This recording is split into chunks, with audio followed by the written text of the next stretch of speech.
Sign here. Stay for 90 days, then walk away, she said. I'll pay off every dollar you owe and never ask you for anything again. The contract was 4 pages. I read every word twice, standing in the hallway outside her office, wearing a jacket that still had drywall dust on the collar. The part I kept coming back to was on page 3, a single line that said the arrangement would be terminated, cleanly and without dispute, on or before the 90th day. Like a lease. Like I was a unit being rented for a quarter. Her name was Diane Ashworth. I'd seen her face once on the side of a building on King Street. Some charity gala, her in a black dress, looking like she'd never once stood in a line at a food bank. Which, fair enough, she probably hadn't. I had. I'm a plasterer. Have been since I was 22, which means I've been one for 16 years now. I work mostly residential. Water damage repairs, renovation prep, the occasional heritage building downtown that needs someone careful enough not to crack the original molding. I'm good at what I do. I'm not rich at it. There's a difference, and most people who've never swung a trowel don't understand that the two things don't always go together. My daughter's name is Evie. She was 8 when all of this happened. She has her mother's eyes and my stubbornness and a laugh that makes strangers in grocery stores turn around and smile without knowing why. Her mother, my ex-wife Renee, left when Evie was 3. Not cruelly. She just fell out of love and then fell into someone else's life, and that was that. We did the paperwork. We stayed civil. I got Evie 4 days out of 7, and I built everything I had around those 4 days. I was not looking for anything else. I want to be clear about that, because when I tell this story, people assume there was loneliness driving it, some gap I was trying to fill. There wasn't. I had Evie. I had my work. I had Tuesday hockey with a group of guys who were too old to be playing hockey but too proud to stop. My life was full. It was just also expensive in ways that were starting to catch up with me. The van needed a new transmission. That was $3,000 I didn't have. Evie's school had a trip to Ottawa, Parliament Hill, the War Museum, 3 nights in a hotel with her class, and the fee was $800. I'd told her she was going. I hadn't told her how. And then the building I'd been counting on for spring work fell through. The developer went quiet, the contract evaporated, and I was looking at 6 weeks of nothing lined up. That's how you end up reading a 4-page contract in a hallway. A colleague of mine, a guy named Pete who does tile work, had done a job for Ashworth Properties the previous fall. He'd somehow ended up talking to Diane Ashworth's assistant about something unrelated, and the assistant had mentioned, casually, that Ms. Ashworth was looking for someone to help her with a situation, not renovation work, a personal matter. Pete said he'd laughed and walked away, but he told me about it because Pete thought it was funny, and also because Pete knew I was in a rough patch. I almost didn't call. I told myself I was just calling to see what the situation actually was, that I could hang up at any point, that knowing wasn't committing. That's the thing about rock bottom that nobody warns you about, the way your own logic starts to bend toward whatever gets you through the next month.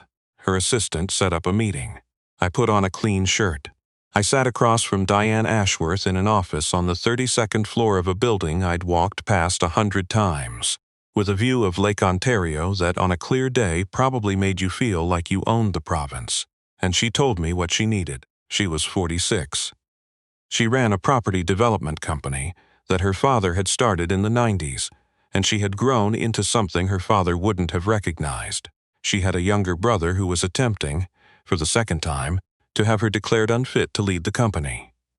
Not because she wasn't fit, but because he wanted it for himself and had found a sympathetic ear on the board who believed a single woman with no family attachments was a liability. Her lawyers had told her that the fastest way to neutralize that argument, given the specific wording of the company charter and certain provisions her father had written in, provisions that a more careful lawyer would have caught and removed years ago, was to be married, or at least credibly married, for long enough to get through the upcoming board review in the spring.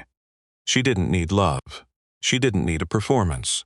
She needed someone who could be present, be reasonable, and not embarrass her at 3 dinners and 1 charity event in Muskoka. In exchange, she would pay off my van, cover Evie's school trip, and pay me a flat fee of $12,000 on the day I walked out.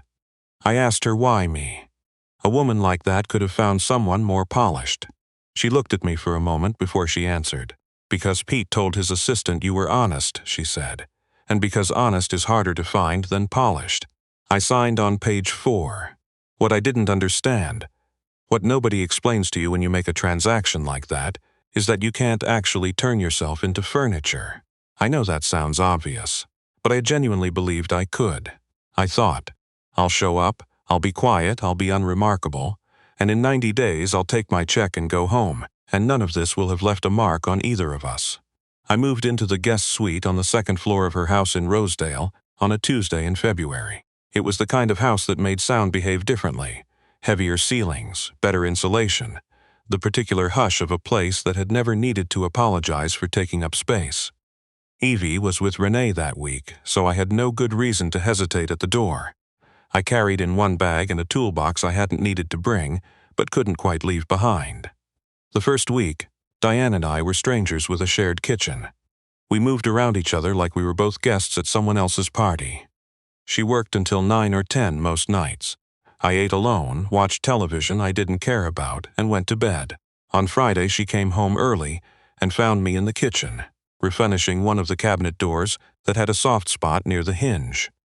I'd noticed it the first day, and it had bothered me ever since. And she stopped in the doorway and looked at me the way you look at something you can't immediately categorize. I wasn't going to charge you for it, I said. She was quiet for a second. I didn't say anything. You were going to. She set her bag on the counter and opened the fridge. I was going to say it's been like that for 2 years and I kept meaning to call someone. It'll hold now, I said. She poured herself a glass of water and stood there, not leaving, not talking. After a while she said, "Do you want some dinner?" I was going to order from the Thai place on Yonge. That was the first time we ate together. We sat at the kitchen island because the dining room felt too formal for 2 people who were, technically, strangers in a contract. She asked about my work, not the way rich people usually ask. Not as a conversation filler. Not with that slightly glazed look that means they've already moved on in their head, but actually. She asked what kind of plaster you use on brick versus wood lath. She asked if I could tell the age of a building from what was inside the walls. I told her about a house I'd worked on in Cabottown, a Victorian semi, where I'd opened up a wall and found a 1943 newspaper folded around the original insulation, headlines about the fall of Mussolini, and she leaned forward on both elbows and said, "What did you do with it? Kept it?" I said, "It's in a folder at home. Evie thinks it's the coolest thing I own." She smiled at that. It was the first time I'd seen her smile, and it rearranged her face entirely, made her look like someone who laughed more than she let on. Evie came to the house for the first time on a Sunday in late February. I'd warned Diane it was happening, told her it didn't have to be a big deal. Evie would just watch a movie in my room, and I'd take her out for dinner. But Evie, being Evie, discovered the piano in the front room within approximately 4 minutes of arriving and asked, very politely and with absolute confidence, that the answer would be yes if she could play it. She cannot play the piano. What she can do is locate every key in no particular order, with the enthusiasm of someone who believes music is, mostly about volume and commitment. Diane appeared in the doorway while this was happening, and I braced for the look. The strained smile, the barely there patience. Instead she said, "Have you tried C and E together? If you press them at the same time, it's called a third. It sounds like something on purpose." Evie stopped, looked at her. "Show me." Diane sat down on the bench and played a few notes, slow and deliberate. Evie watched her hands with the focused intensity she usually reserved for Lego instructions and things she fully intended to master. By the time I'd made a pot of coffee and come back to the doorway, the 2 of them were picking out the opening of what I eventually recognized as a folk song. Diane playing the melody with one hand and guiding Evie's fingers with the other, both of them entirely absorbed in what they were doing. I stood there for longer than I meant to. It wasn't a romantic moment. I want to be honest about that. It was something quieter and, in a way, more dangerous. The particular ache you feel when you watch your kid being kind to a stranger and realize the stranger is being kind back, without being asked to, without making a show of it, just because she felt like it. I went back to the kitchen. I drank my coffee. I told myself it was fine. The third dinner was the hardest. It was a fundraiser at a hotel in Yorkville. Cancer research, $600 a plate, the kind of room where everyone has known everyone else for 20 years, and the smiling is a form of war. Diane had warned me what to expect. I wore the suit I'd bought for my cousin's wedding in 2019, and told myself it still fit fine, which was only partially true. Her brother's name was Lawrence. He came over within the first 15 minutes, tall, good-looking in the way that money sustains past the point it usually fades, with a handshake that lasted a beat too long and eyes that were doing math the whole time. He looked at me the way men like him look at men like me, trying to figure out what category I belonged to and finding that the categories he had didn't quite work. "Diane tells me you're in construction," he said. "Plastering," I said.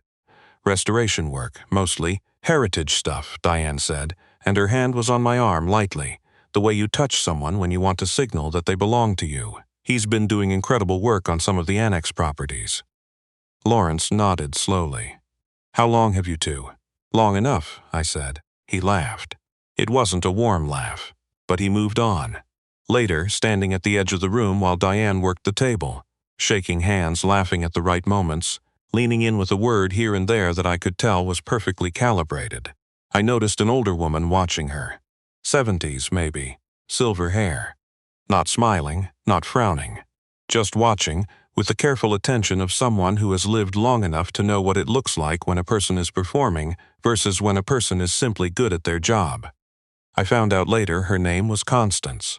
She'd been a friend of Diane's mother, who had died 6 years ago. After dinner, she found me at the bar and said, without preamble, "She's not as tough as she looks, you know. She just had to get that way." I didn't know what to say to that. So I said, "I know," and I was surprised to find that I did. The thing about living with someone, actually living with them, not visiting, not dating, but sharing a kitchen and a hallway and the sound of each other moving through a house in the morning, is that you cannot maintain a performance. You can perform at dinner, you can perform at charity events, but you cannot perform at 7 in the morning when you're both trying to get to the coffee maker, and nobody has said a word yet. That version of a person is true in a way the other versions aren't. I learned that Diane woke up at 5:30 and ran, even in February, even when the wind chill was -22, and came back red-faced and more herself than she was for the rest of the day. I learned she kept a stack of paperback novels on her nightstand. Not business books, not self-improvement, actual novels, the kind with broken spines from being read more than once. I learned she had a ritual of standing at the kitchen window with her second coffee and looking at the backyard for about 4 minutes before she spoke to anyone. And if you broke that silence before she was ready, the look she gave you was brief but extremely specific. I learned not to break it. She learned things about me too, I think. She learned that I check the weather app compulsively because outdoor work is managed by weather. She learned that when Evie called, I took it no matter what I was doing. She learned that I am genuinely incapable of leaving a thing unfinished, not just in work, but in conversation, in thought, in anything, and that this sometimes annoyed her and occasionally seemed to be the thing she relied on most. We had one fight, a real one. It was around week 6.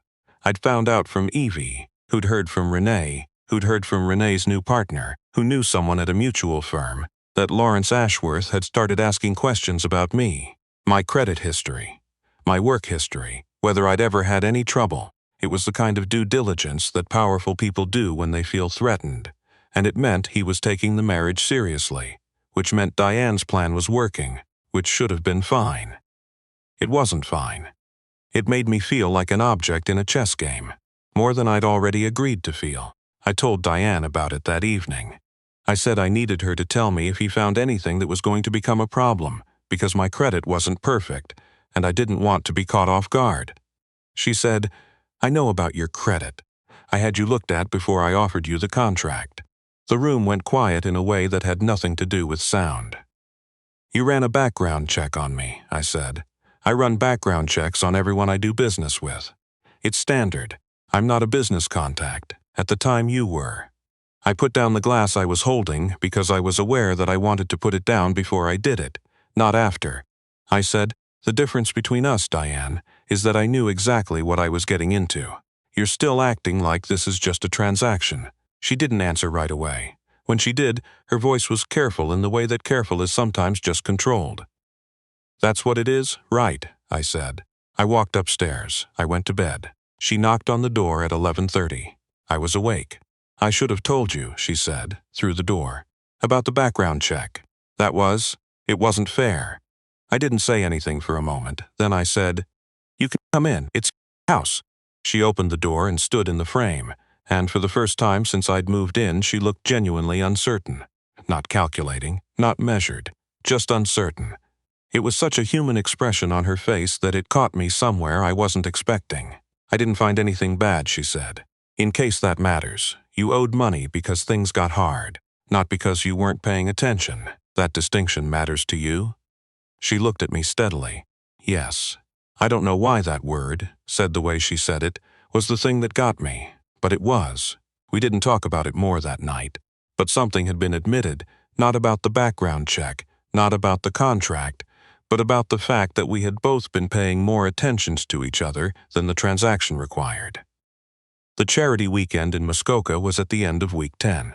A lodge on a lake, 40 guests, 3 days in early April when the ice had just broken up and the air still held that sharp, clean smell that Ontario gets for about 2 weeks a year and then loses entirely. Diane had a kayak brought down to the dock on the second morning, and I found her there at 8 o'clock, sitting in it, going nowhere, just sitting with the paddle across her lap and looking at the water.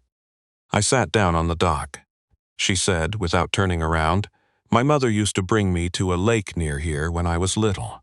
Before the company was what it is now, before everything got so strategic. We'd rent a canoe that leaked and she'd bail it out with a yogurt container the whole trip, and neither of us thought it was a problem." I didn't say anything. I've learned, in my years of working in other people's homes, that some things only get said when you don't push them. "She would have thought this was very strange," Diane said. "All of this, the board, the charter, you." She glanced back at me. "No offense and taken. She would have told me to just fight Lawrence directly. She wasn't much for workarounds, was she right?" Diane thought about it. "Probably. But I'd already run out of time by the time I knew that." She turned the kayak and came back to the dock.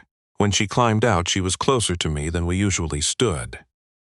And she looked up at me. The way you look at someone when you're deciding whether or not to tell them the true thing. And then she didn't tell me anything, and just went back to the lodge to get ready for the morning session. But I stood on that dock for another 20 minutes, alone, looking at the water, aware that something was happening that the contract didn't have language for. We were at day 81. I'd been counting. I'm almost embarrassed to admit that. But I'd been counting, and I knew that day 81 meant 9 days left, and 9 days meant the van payment had already been settled, and Evie's trip was booked. She came home one night with a permission form, and told me she was sitting with her best friend on the bus and had already packed a bag in her head, and that $12,000 was going to land in my account on the 90th day, and I was going to go back to my apartment on Girard, and my Tuesday hockey, and my life that was full, that was genuinely full, and I tried to hold on to that truth with both hands, and found that my hands were not working properly.